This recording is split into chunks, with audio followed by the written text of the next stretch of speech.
తిప్పను రాజన్న బాటలోనే నడుస్తా. చంద్రబాబు నాయుడు పారిపోతాడేమో.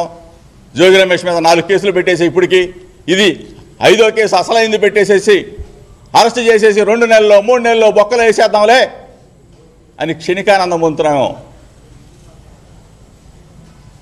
మీ బట్టలు ఓడదీస్తాం, మీరు చేసే దుర్మార్గాలను ఎండగడతాం. ఎక్కడా వెనక్కి తగ్గే ప్రసక్తి ఉండదు ఉండదు ఉండదు. ఈరోజు ఇంకోటి కూడా ఛాలెంజ్ చేస్తా ఉన్నా మీడియా మిత్రుల ద్వారా. నేను రెడీ. సత్య శోధన పరీక్షకి జోగి రమేష్ రెడీ. చంద్రబాబు నాయుడు రెడీయా? లోకేష్ రెడీనా? నీ పక్కన ఉన్నాడు ఎవడో కిలార్ రాజేష్ రెడీయా? మీడియా మిత్రుల ద్వారా రేపే స్పందించమని అడుగుతా ఉన్నా. ఏంటి దుర్మార్గం? ఏంటి ఇటువంటి చీప్ చిల్లర పాలిటిక్స్ చేయడం కోసం ఆ చంద్రబాబు నాయుడిని 45 సంవత్సరాలు అనుభవం ఉన్న చంద్రబాబు నాయుడు ఆ ముఖ్యమంత్రి పీటపై కూర్చోబెట్టింది. పరిపాలన చేయరా బాబు అని చెప్తే అరెస్టులు చేయాలా, జైల్లో పెట్టాలా? Red book red book red book.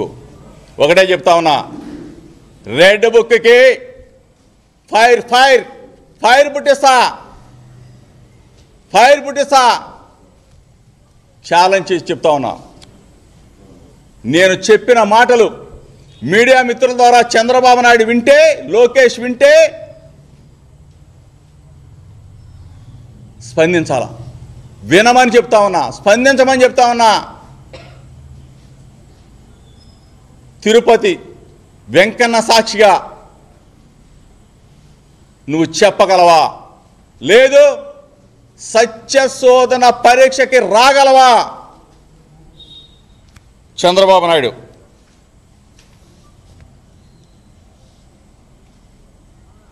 Demand చేస్తా ఉన్నా, ధైర్యంగా ఎదుర్కొంటా. కేసు పెట్టినంత మాత్రాన జోగి రమేష్ అనే వ్యక్తి ఎక్కడికి వెళ్ళడు, ఎక్కడికి పారిపోడు. ఇంకొకటి విషయం కూడా చెప్తా ఉన్నా. చంద్రబాబు నాయుడు ఒకవేళ తిరుపతి వెంకన్న సాక్షిగా రాలేకపోయినా విజయవాడ కనకదుర్గమ్మ సాక్షిగా రాగలవా అని అడుగుతా ఉన్నా. పక్కనే కదా 5 నిమిషాలు, నాకు పావు గంట. రాగలవా అని అడుగుతా ఉన్నా. లోకేష్ని అడుగుతా ఉన్నా, రాగలవా? జోగి రమేష్ తప్పు చేశాడు అని చెప్పి చెప్పగలవా అని చెప్పి అడుగుతా ఉన్నా.